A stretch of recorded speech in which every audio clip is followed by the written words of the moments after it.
Are you filming a video? Yep, I didn't know you were filming a video. I just decided to show my hundreds of YouTube fans what the Columbia Gorge looks like. Found a place deep and wide, and I looked around for a sign. Then I saw the fish jumping. Hey everyone, it's me, Sleepy Reader, on my lunch break in a parking garage at the mall. Can't get more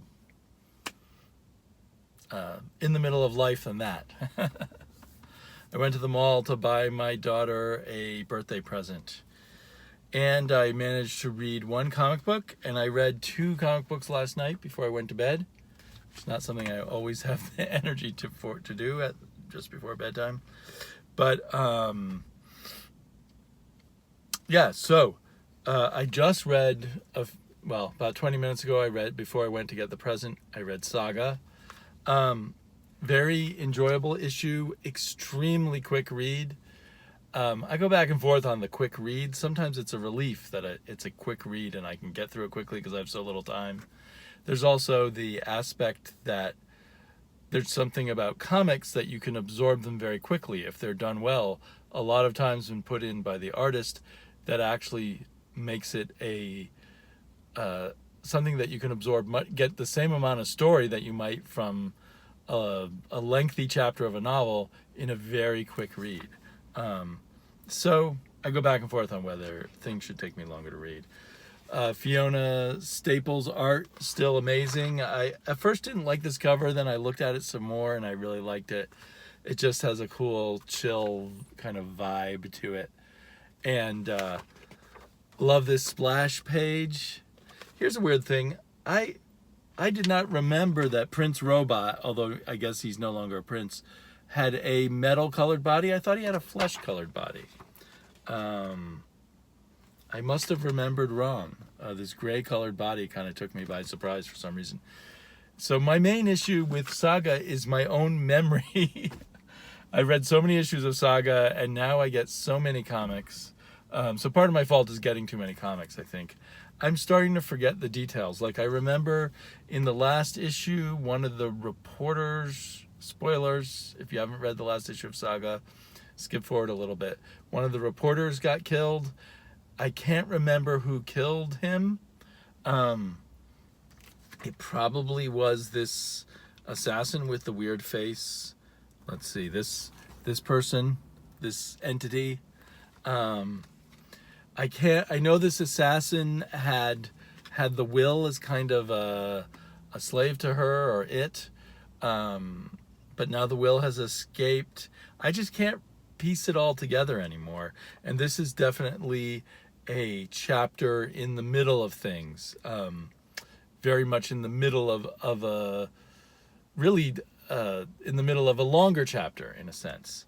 And I can't remember all the details of the chapter. So beautiful. Enjoyed it.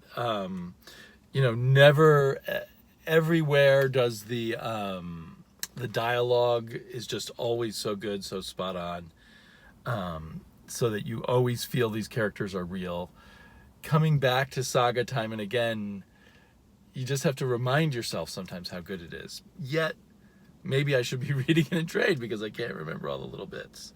There was a really cool monster. There was no shocking sexual or otherwise page, so to speak, and I kind of appreciate that. I kind of want them to stop feeling they have to do that every issue. On the final page, we see something on Prince Robot's screen. I guess it's kind of a spoiler. I wasn't sure if it's showing us something that Prince Robot knows to be true, or he's thinking, or doesn't even know he's showing. But my interpretation, I'm trying not to spoil it, but my interpretation of it makes me, depending on my interpretation of it, is someone in tremendous danger right at the moment, or is this just an impending thing or a thought of Prince Robot? So I couldn't tell. So that was the one slight misstep, and it's on this last reveal page, which I don't want to show to you, just so that I don't hurt people too much who haven't read this yet. there was an interesting scene. I had forgotten that that the father, now what is his name? There's Alana the mother, Marco the father. I'd forgotten that Marco the father wants to write fiction. That's kind of interesting, though, because Marco and Alana were brought together because of some fiction they read, and there was that visit to the author of that book. So one of the many threads in here is this is a book about fiction and about responsibility and about writing and about journalism too, I guess. And so Marco and this journalist have this discussion about are you responsible for the actions of people who read your writing? The journalist says, some things I've written have gotten people killed.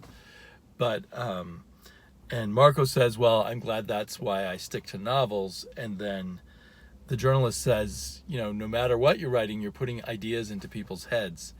And I personally have always thought there is a moral obligation to writing fiction. You can't just write totally amoral fiction that could inspire a serial killer without taking some responsibility for that. If you write a story about a serial killer, you have to think about what you're saying about that.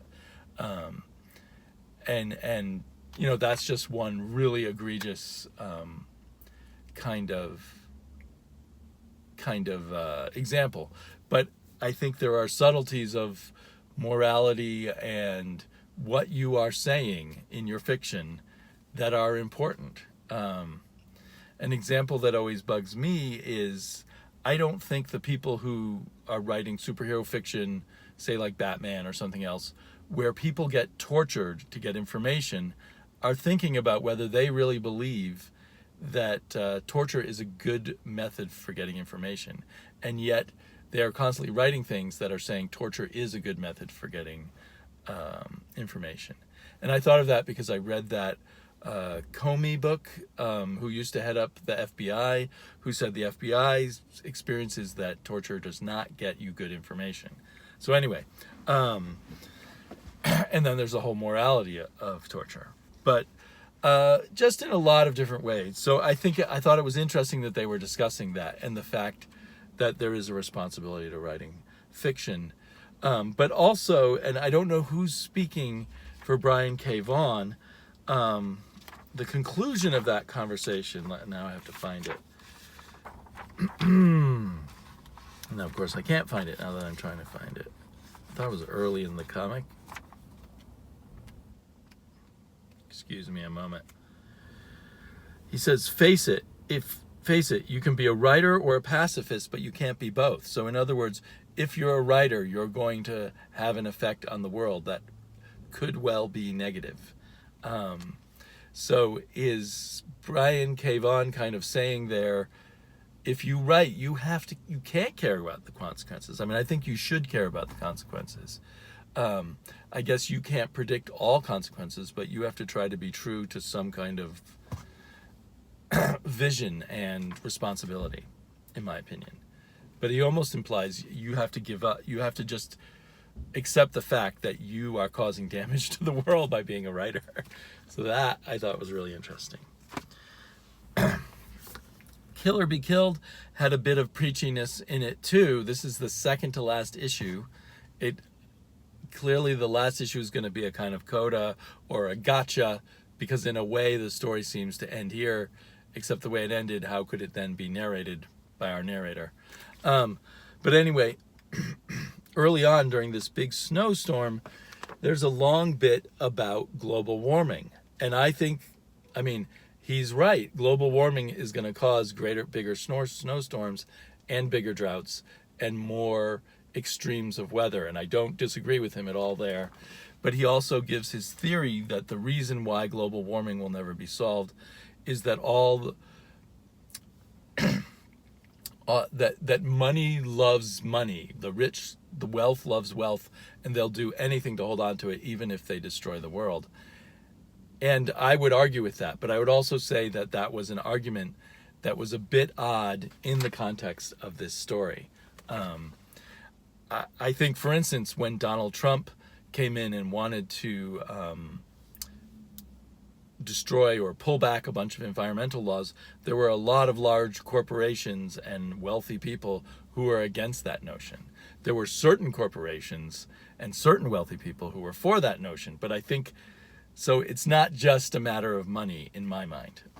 So anyway, I'd want to argue with that, but the thing is, I'm having that argument with this comic book, and it's not germane to the story, and it really distracted me from the story. And that's the problem of directly preaching politics there. So I liked it better the way Brian K. Vaughan did it as a question mark. But anyway, other than these 2 pages, and these 2 pages do tie in the sense of morality that that our character, again, I can't remember his name, although the storyline of this is much clearer in my mind than Saga. I don't think it takes as many breaks as Saga does. But anyway, it seems to come out more frequently. But it also maybe is a simpler story. But what was his name? Why do is it Sean? No, that Sean Phillips draws it. Dylan. How can I forget that? Dylan believes he knows what right from wrong is, and that it's obvious to all of us, but we're all afraid to act upon it. And that he's not afraid to go out and kill the evil people. That's his ultimate conclusion. And given that this is also kind of a metaphor or a retake on the Spider-Man vigilante type of story, that's kind of, people who are vigilantes in superhero comics believe they know what's right and what's wrong, and they know who to go after, rather than following the laws. And in the sequence in here, so far it seems like Dylan's kind of right. It makes me a little queasy to think that our laws and our law enforcers just can't get at evil, and it would take a murderous vigilante to bring justice to the world. I was reading some other comic book recently where the person was finding that was that weird Batman story, Batman Creature of the Night. I didn't get around to giving you my thoughts on that yet. When it just concluded a week or 2 ago. The Kurt Busiek, really good, just three issue kind of Elseworld story. In that, the character was thinking, no matter what I do, I keep going after the bad guys, but more bad guys pop up, more corruption happens. And it was a almost nihilistic kind of ending on that one. So I'm curious to see where this goes in the final issue. I love the artwork in here. I could tell that the way the snow was done was digital rather than the way you would do it in the old days with some whiteout or something like that, because everything had a fuzzy edge, so it felt like you were looking at snow through a camera. And I'm not, it looked good. The snow scenes really looked good, but part of me just wished they weren't digital. I watched a video of a month or 2 ago about how Sean Phillips does his art, and it's all digital now. And I keep coming back to that when I think of it, because I really want his art to be on paper. I don't know why, because I'm not bothered that some people are all digital. Anyway, the art in here was great. I guess the other sad thing is, even if I want to spend the money, I can't buy a page from this comic. So, and finally, the first thing I read yesterday was Brian Michael Bendis's Man of Steel. It's interesting to me that part of DC is trying to emphasize the artists, the whole new age of superheroes, and the writing from plot first and everything. But this Man of Steel is like the uber, it's about the writer kind of thing, because every issue is going to be a different artist. And in fact, this issue has 2 artists. One artist for 20 pages and one artist for the last 2. I hated this cover. I mean, it has that kind of, it's not Jim Lee, it's Rod Rice, but it has that kind of Jim Lee look to it. And we're supposed to be all excited about the artist, but I actually hated this cover. I felt Superman looked kind of dumb. His pose was very dumb. It just looks like someone who's taken way too many, not hormones. What do you take for muscles? This is my day for forgetting everything. Anyway, but I actually liked the way Rod Reiss did Superman's face in a lot of the panels, because he captured that thing that was also in All-Star Superman, that Superman is so powerful, he's calm most of the time, even as he's flying around and doing all these activities. So I like the way he kind of captured this calm, benevolent kind of Superman face, and it went really well with Bendis's characterization. And I've already seen people mentioning this on Twitter.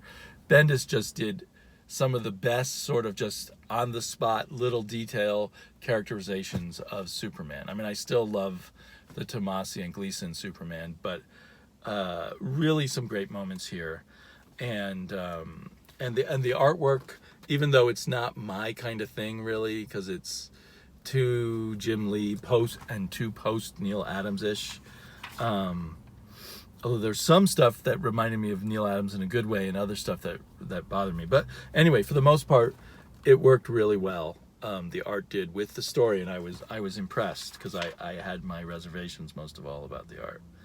I even like the idea that, and I think we saw a little bit of this in Bendis's preview of this series in Action 1000, that wherever Superman goes, women are going to be very struck by him. They're gonna have an instant crush on him, is my interpretation of some scenes in here.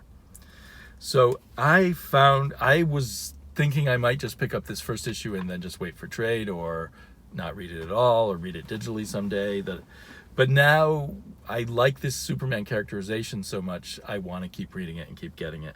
So I'm going to ask my store to put it on my pull list, although I assume they'll have enough copies of it anyway. There was an aspect of it I wasn't so excited about, which is the whole Krypton science fiction stuff. I don't think Bendis is good at this kind of thing. It has a very vague feeling to it, a vague cosmic thing.